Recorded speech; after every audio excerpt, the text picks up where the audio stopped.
A transformer transfers electrical energy from one circuit to another through electromagnetic induction. It consists of two coils of wire, the primary and secondary windings wrapped around a ferromagnetic core. Alternating current through the primary winding creates a magnetic field in the core, inducing an alternating current in the secondary winding. If the secondary winding shorts, the current increases dramatically. This increased current raises the voltage across the primary winding. However, the primary winding is designed for a specific voltage. If the voltage becomes too high, the winding insulation can break down, causing it to open. Conversely, if the primary winding shorts, the current also increases dramatically. This increased current causes the magnetic field in the core to collapse. Consequently, the induced voltage in the secondary winding drops to zero, causing it to open. The relationship between the opening of the primary winding and the shorting of the secondary winding is due to their magnetic coupling. When the current in one winding changes, it creates a magnetic field that affects the other. This magnetic coupling ensures that the opening of one winding typically causes the opening of the other. Firstly, it's important to understand the basic principles of transformer operation. Transformers rely on electromagnetic induction to transfer energy between circuits. This process involves two key components, the primary and secondary windings, which are coils of wire typically wrapped around a shared ferromagnetic core. When alternating current flows through the primary winding, it generates a magnetic field within the core. This fluctuating magnetic field then induces a voltage and current in the secondary winding. The ratio of turns in the primary and secondary windings determines the voltage transformation ratio. For instance, if the secondary winding has twice the number of turns as the primary winding, the secondary voltage will be approximately twice the primary voltage, assuming ideal conditions. Secondly, consider the effects of a short circuit in the secondary winding. A short circuit represents a low resistance path for current to flow. When a short circuit occurs in the secondary winding, the current flowing through it increases significantly. This increase in current leads to a substantial rise in the magnetic flux within the transformer core. The increased magnetic flux in turn induces a higher voltage in the primary winding. However, transformer windings are designed to operate within specific voltage and current limits.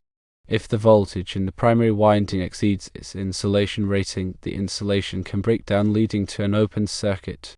This is one mechanism by which a secondary short can cause the primary winding to open. Thirdly, analyze the impact of a short circuit in the primary winding. When a short circuit happens in the primary winding, the current through it increases dramatically. This surge in current produces a very strong magnetic field. The rapidly changing magnetic field can induce extremely high voltages in both the primary and secondary windings. These high voltages can exceed the insulation ratings of both windings, leading to insulation breakdown and potentially open circuits in either or both windings. Furthermore, the excessive current can generate significant heat within the windings. This heat can damage the insulation and the conductors themselves, contributing to winding failures. Fourthly, let's talk about the role of protective devices. To prevent catastrophic failures, transformers are typically equipped with various protective devices. These devices include fuses, circuit breakers, and overload relays. Fuses are designed to melt and interrupt the circuit when the current exceeds a predetermined level. Circuit breakers use electromechanical or electronic mechanisms to trip and open the circuit under overcurrent conditions. Overload relays are designed to detect sustained overcurrent conditions and trip the circuit after a specific time delay. These protective devices are essential for limiting the duration and magnitude of fault currents, thereby minimizing the risk of winding damage and open circuits. Fifthly, delve into the factors affecting winding insulation. Winding insulation plays a critical role in ensuring the reliable operation of transformers. The insulation material must withstand high voltages, temperatures, and mechanical stresses. Common insulation materials include paper, varnish, epoxy resins, and polymers.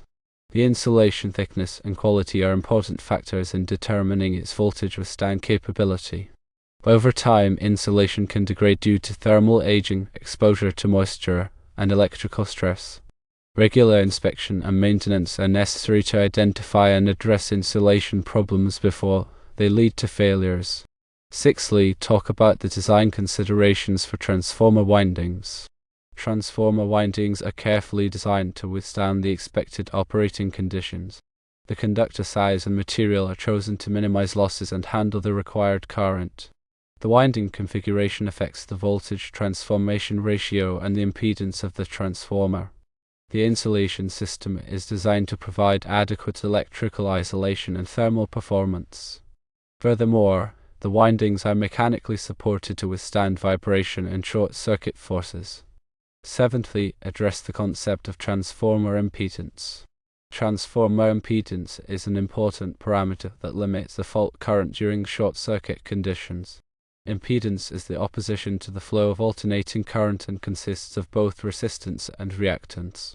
Higher impedance transformers will have lower fault currents but may also have higher voltage drops under load.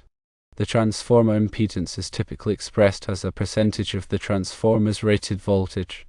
Eighthly, let's consider the impact of harmonics. Harmonics are voltage and current distortions that can arise from nonlinear loads connected to the power system.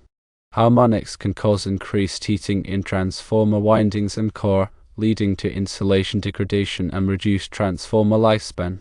Transformers that supply nonlinear loads should be derated or designed to withstand the effects of harmonics. Ninthly, discuss the role of cooling systems. Transformers generate heat due to core losses and winding losses. Adequate cooling is essential to dissipate this heat and maintain the transformer temperature within safe limits. Common cooling methods include oil immersion with natural convection, oil immersion with forced air cooling, and dry-type transformers with air cooling. The cooling system must be properly sized and maintained to ensure reliable transformer operation. Tenthly, explain the importance of regular maintenance and testing. Regular maintenance and testing are essential for ensuring the continued reliable operation of transformers.